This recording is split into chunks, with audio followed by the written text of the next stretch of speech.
Boa tarde, gente. Tudo bem?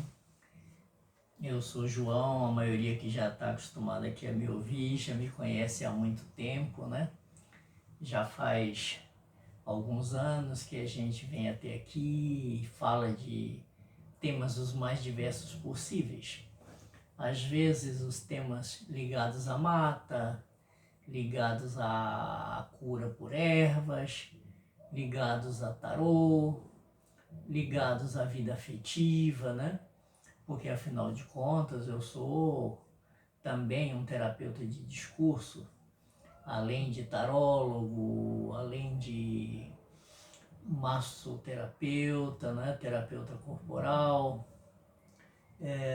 toda essa gama de atividades eu procuro vincular a busca constante de conhecimento, de informação, para transformar em conhecimento, não é?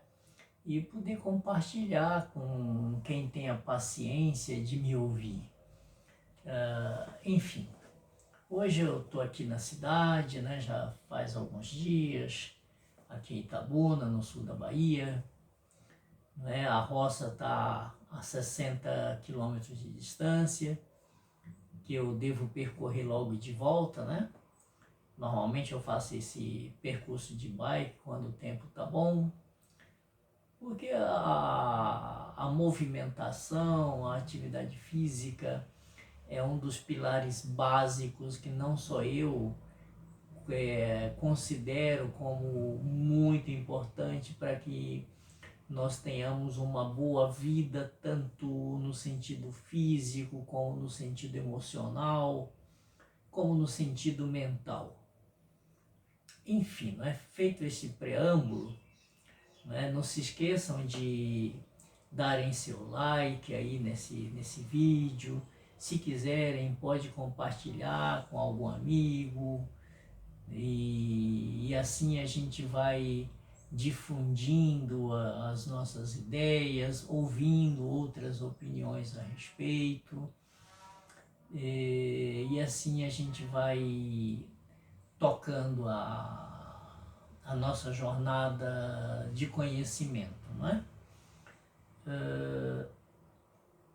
Na roça, não é? O que eu faço constantemente é estudar uma planta ou outra, é plantar, é observar como a terra se comporta, como as plantas se comportam na terra. E tudo isso faz parte de um processo terapêutico, primeiramente aplicado em mim e posteriormente aplicado no paciente que vem até mim, né? Essa semana aqui em Itabuna ocorreu algo interessante, né? Que eu considerei digno de nota e que vou até compartilhar aqui, né, também uma parte disso. Nós, Nida e eu, fomos até a casa de um rapaz que lida com celulares para dar uma olhada no celular dela, que tinha dado uma travada. Chegamos lá, o rapaz olhou, resolveu rapidamente o problema, né, e a moça me mostrou um enorme pé de babosa, né, que para mim é uma das plantas, se não a mais importante, né, que eu considero no sentido da cura, né, no sentido da aplicação terapêutica dela, na fitoterapia, né, mais propriamente dito. Uma babosa linda, e eu ainda não tinha visto uma babosa tão grande cultivada num vaso, né? Não era nem um chachim, era um vaso de barro, né? Que ela preparou a terra e plantou e deu essa babosa lindíssima, que eu até peguei uma folha dela, né? Explicando para ela como se aplicava nos olhos, e fiz a aplicação em mim, nos dois olhos. Nida fez a mesma coisa e eles ficaram olhando, né? Mesmo olhando a gente aplicar a babosa, né? Todo mundo ficou, eu digo restrito a marido e mulher, né? Observando, puxa, mas é assim mesmo? É assim mesmo que funciona, né?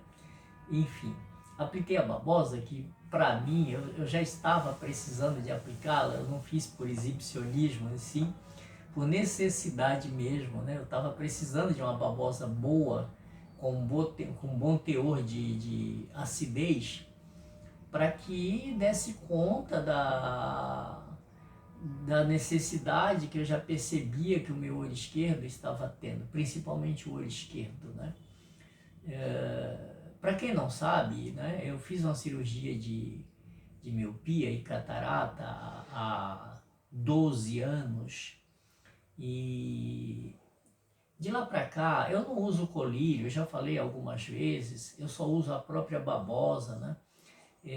E ela vem depois de um período que eu percebi que o olho esquerdo tinha passado por problemas, né? Porque o direito, por ser tão dominante, vinha amortecendo esse olho esquerdo. Daí eu tive que me pegar nisso, me perceber o que estava sucedendo, né?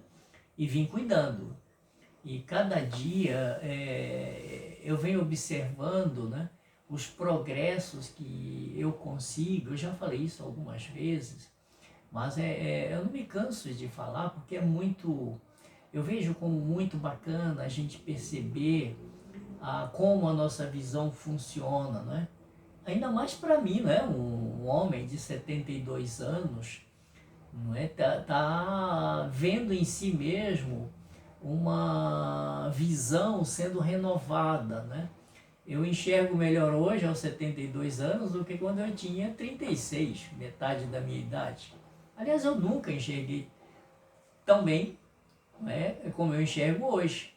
Leio sem óculos, leio com óculos e com os exercícios que eu faço, né, para os músculos dos olhos, essa visão só tem melhorado, né?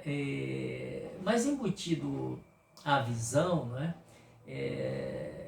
uma coisa que me chamou a atenção e vindo relato de várias pessoas é a dificuldade que as pessoas mais jovens têm em aceitar que um homem, uma mulher acima dos 50 anos, 60 anos, venha a namorar, venha a ter um relacionamento afetivo que seja produtivo, prazeroso para ele, para ela.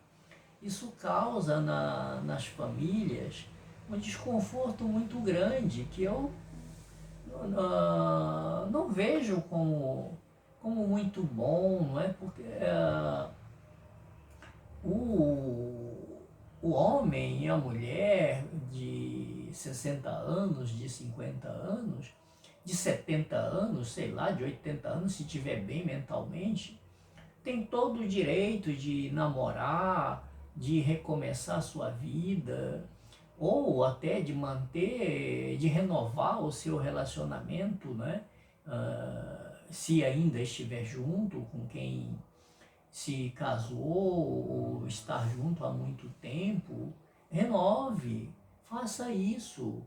E filhos não têm que se miscuir nessa escolha dessas pessoas, tanto homens quanto mulheres. Filhos têm mais é que apoiar, porque um homem, uma mulher que tem um parceiro, que tem um companheiro, uma companheira, ele inclusive ele reduz as atribuições desses filhos, dessas filhas, não é? Que já tem alguém ali do lado dele, dela, né?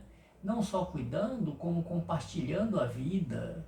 Né? E isso torna a vida desses filhos, filhas, mais liberta, mais tranquila. Não é? Pelo menos é assim que eu vejo e eu acho que é assim que deveria ser.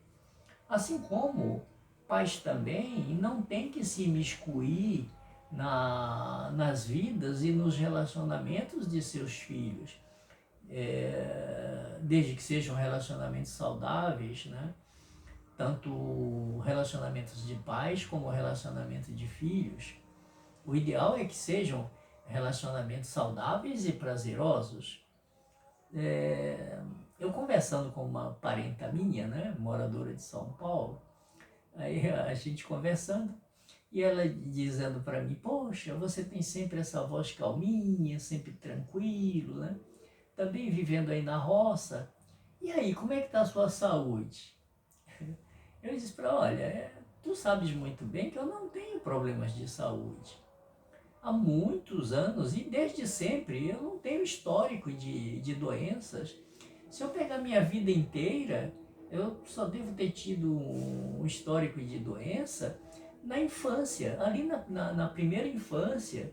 E de lá para cá, um outro perrengue rápido. Não tenho problemas de saúde, nunca tive e espero não ter por um longo tempo, né?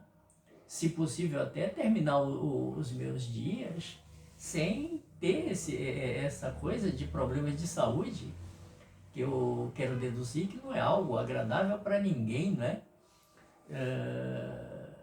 Como eu disse, né, eu tenho 72 anos e 5 meses, não é? Quase 6 meses, em julho vai fazer 72 anos e 6 meses, né? E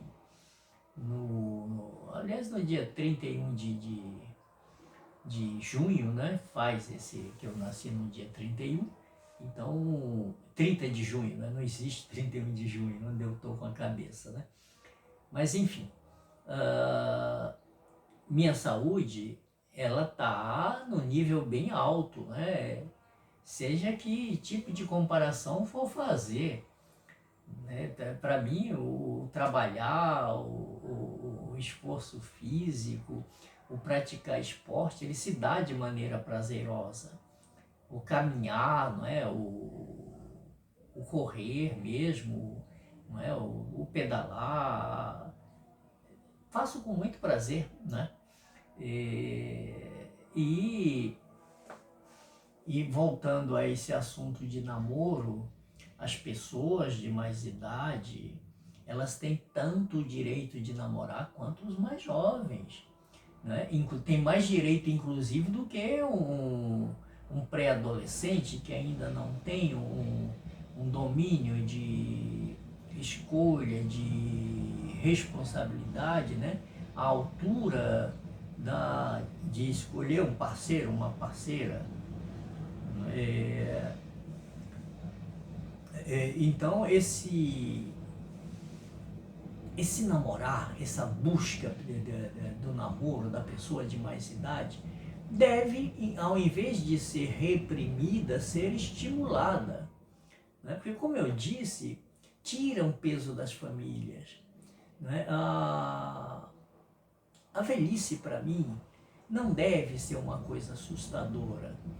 É evidente, né, que se a gente não se cuida e se chega no final da vida com muitas sequelas, ela se torna assustadora.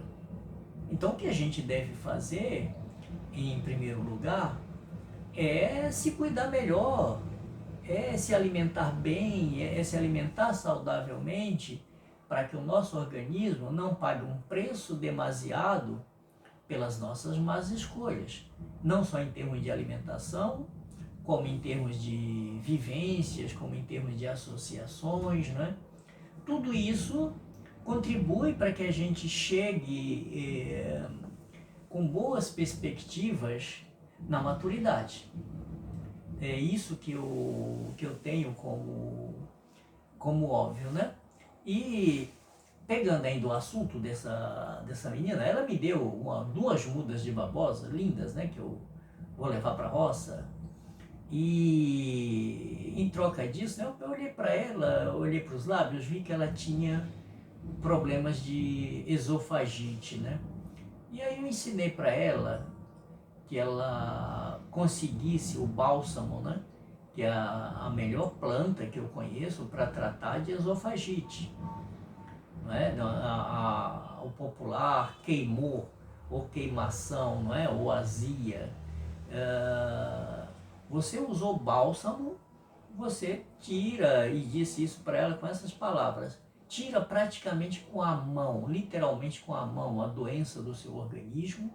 Em menos de um mês, foi o que aconteceu comigo, já havia acontecido com muita gente que eu indiquei o bálsamo, né? E como ela não tinha o bálsamo, eu falei para ela, vai usando a babosa aos poucos, faz um pouquinho de babosa, e vá cicatrizando aos poucos a cárdia, né? A válvula, o esfíncter, né? Entre o estômago e o tubo do esôfago, né? Que liga até o estômago. Então, cicatrizando isso aí, não terá mais problemas de esofagite. Né? Fiquei até de pedir para ela, para que na medida em que fosse ocorrendo progressos ou não, que ela me relatasse, né, para que eu tivesse mais feedback a respeito disso, né, de como funciona com um indivíduo, como funciona com outro, né. Eu tenho vários relatos e vários acompanhamentos de cura da esofagite com bálsamo, e eu sei que a babosa também, por ser um produto cicatrizante, usado em doses moderadas, também faz bem, além de fazer bem para o fígado, né? Para a vesícula, como limpeza, né? E como um solvente de gorduras. Isso ajuda muito o indivíduo, né? A levar uma vida melhor. Enfim, né? Tratando-se disso, né? Desse comportamento de vida melhor, desse lúdico, né? Que esse é sempre o meu mantra, né? Eu estou sempre batendo nessa tecla, né? Desse se voltar para o lúdico, desse olhar nosso para o bem-estar, não só nosso, como com nossos companheiros, amigos, não é? E assim a gente tornar a nossa vida melhor, nossa vida mais leve, né? Nossa vida bem mais tranquila. Né? Cada um tem seu gosto pessoal, mas procure um livro que goste, procure uma música que goste, procure um filme de que goste para assistir. Tudo isso faz muito bem. Tenha boas conversas, né? Use suas ferramentas de sociabilidade, porque também é um tipo de alimentação para a alma e para o organismo também, literalmente. A gente se alimenta de nossas relações e a gente se alimenta daquilo que lê, daquilo que assiste, como um filme, né? Ou como uma palestra ouvida. Nós estamos sempre nos alimentando disso, né?